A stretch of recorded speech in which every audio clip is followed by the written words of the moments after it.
Oh, hey there. Howdy. What's up?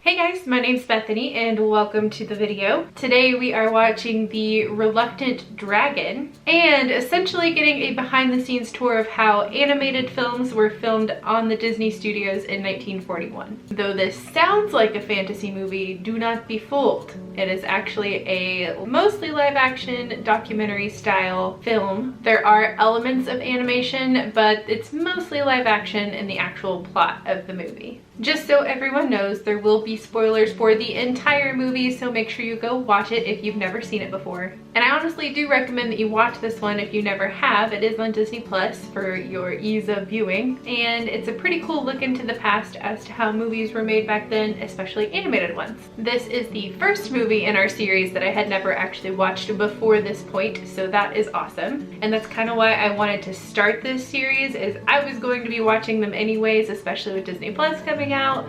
I was making it my goal to watch all of these movies anyways, and I'd hoped maybe I could inspire some other people on the internet to do it along with me and maybe just get more into them. Now, I was also reminded pretty off the bat in the movie that the times in the 40s were obviously a lot different than they are currently. Some of the customs and the way people acted back then, or maybe not the same as they are now. And that also includes like just the new technologies of the day would be considered old-fashioned. But it even stems down to how the main character, the main male character, will treat all of the women throughout the movie. It's not really something you would see in a movie nowadays, and if you did, it would be portrayed as he's not a very nice man, he's treating women like an object type thing. But back then, that's just kind of how it was. And it's just a good self-reminder that 100% you do have to acknowledge that things like this happened, and that maybe it wasn't the best, but you can't really judge the film for that because that's just how things were. And I think that's going to be a very important key thing to take along with us as we move through maybe the next dozen or so films. We're gonna go into ones that are maybe a little bit controversial, especially in like next week, Dumbo. There's some racial themes that maybe aren't the best, or in Song of the South, that's obviously not the most appropriate movie for nowadays, but I still think it's important to acknowledge that that was there, that happened, and not just brush it under the rug. So we're not condoning that it happened, but we're not going to ignore that it happened, if that makes sense. But it's not as applicable to today's film, so we'll move on past that.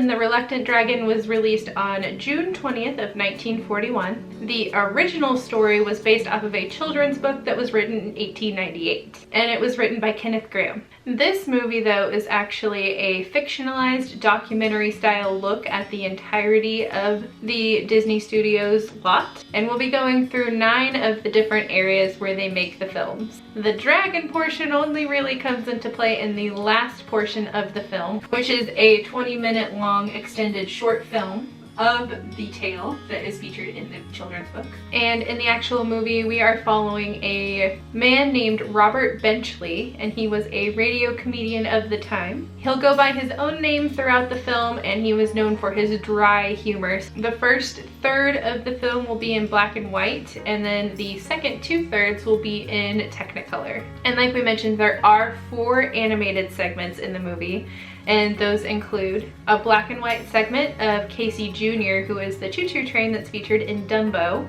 And then we have 3 Technicolor cartoons, which includes Baby Weems, Goofy's How to Ride a Horse, and at the end, The Reluctant Dragon. The total animated portion of the film is about 40 minutes long with everything compiled. The basic plot of the film is that Benchley is urged by his wife that he should go to Disney Studios and pitch the idea of a movie to Walt, which would be based on the children's book, The Reluctant Dragon. When he gets there, he ends up being escorted by an overly enthusiastic security guard named Humphrey, and he escapes from Humphrey to go explore on his own so he doesn't have to go talk to Walt. While he's escaping, he ends up in just about every major portion of the filming lot, and he's helped along in multiple areas by Doris, who is a staff member that is working in multiple different areas. He eventually is escorted by security to Walt who tells him he can pitch his idea as soon as they watch a short film in the filming room.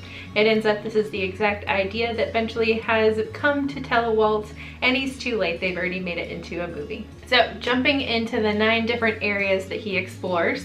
First off, we have the life drawing classroom, which is where the animators are observing live creatures, like the elephant in this film that they're drawing, probably a basis for Dumbo coming. And before Bambi, they even brought a fawn into this exact same room to study its movements, how it looks, and to get a better picture of what that actually looks like so that they can animate it. Next up is the film score and voice recording room. And this is where the famous Clarence Nash is voicing Donald Duck and Florence Gill is voicing Claire Cluck. He'll then move on to the Foley room, and that's where they create the sound effects for the animated scenes. This is also where we see the Casey Jr. train. And this is where we meet Doris, who is demonstrating how to use the Sonobox, which is essentially the 2 cans that you put up to your neck. It works off of your vocal cords and makes sounds that are different from what you're speaking. And that's used to create the train's voice. Up next is the camera room, where we see the famous multiplane camera.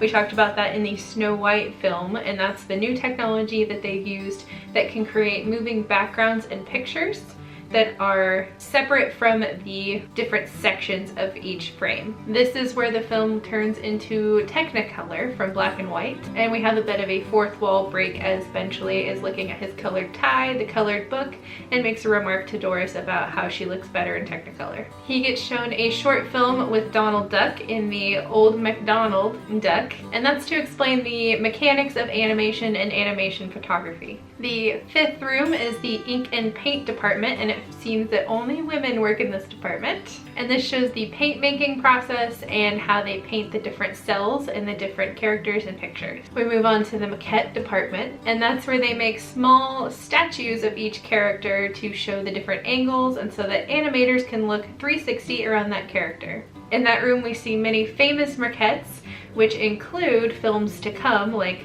Tinkerbell and Captain Hook in Peter Pan, and then Aunt Sarah, Cy, and Am from Lady and the Tramp. Both of those films were already under development along with Bambi, though the former 2 films would be delayed until after World War II was over and released in the 50s. The 7th room is the storyboard department, and that's where several different storymen pitch the idea of a new short. This kind of animation is called story reel animation, not a full picture but more drawings, and they're pitching the idea of Baby Weems. The baby is a very intelligent and talking infant from birth, and the world becomes captivated by him. They take him to answer all the world's questions, and the parents never actually get to see the baby. And then the baby comes down with a fever, loses his ability to talk and to think so intelligently, and the parents finally get the baby back, which is kind of weird. In that room they're also using a live subject. They'll bring in a real baby. Next is the actual animation room, and this features some of the more famous Disney animators like Ward Kimball, Fred Moore, and Norm Ferguson. Benchley watches them animate Goofy and Pluto, and watches some of Goofy's short How to Ride a Horse, and that would eventually be released in full in the 1950s as well. This is a pseudo-factual short of Goofy attempting to ride a horse.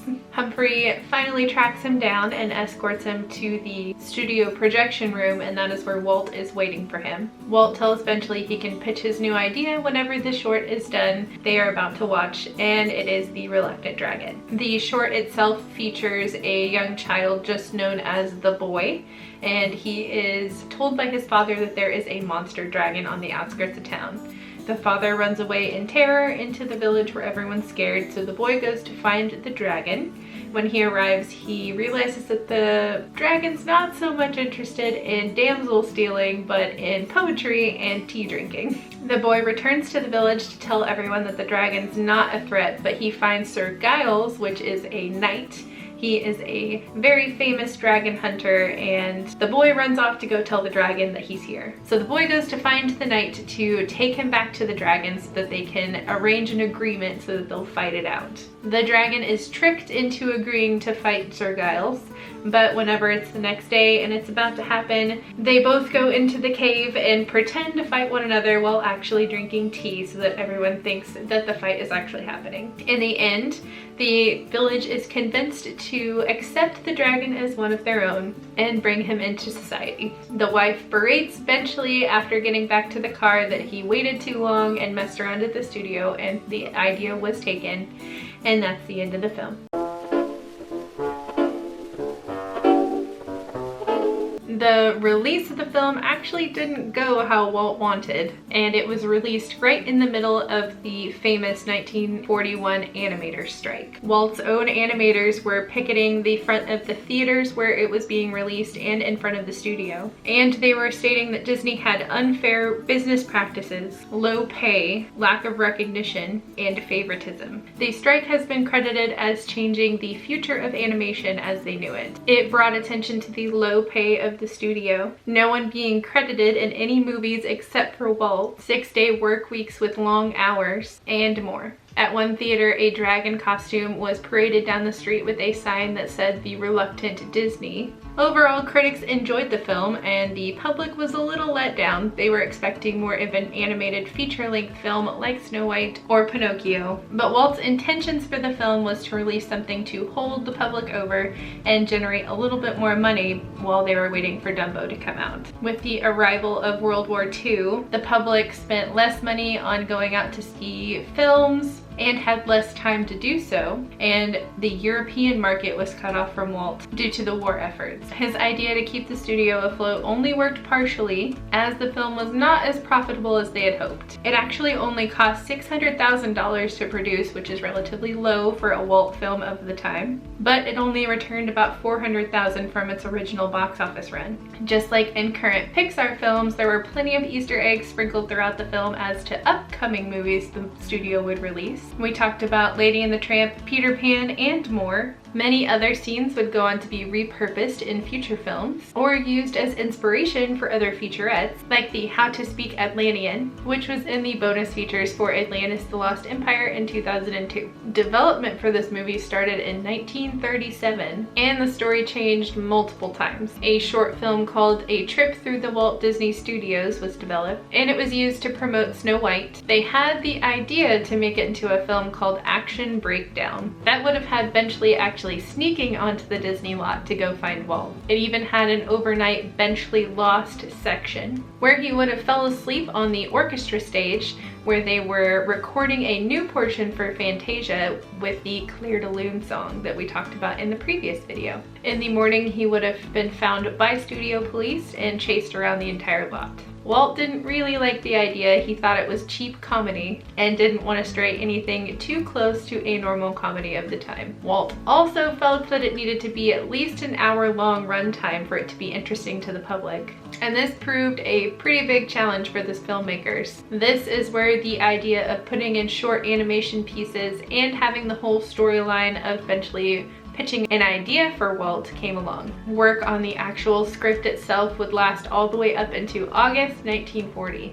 The famous signpost that has Mickey Avenue and Dopey Drive was built for the movie and intended to be removed after filming. However, it is still on the lot today. Nowadays, the only way to get into the studio to see the sign is to book a special tour through Disney itself, and that is the Adventures by Disney Tour of Southern California.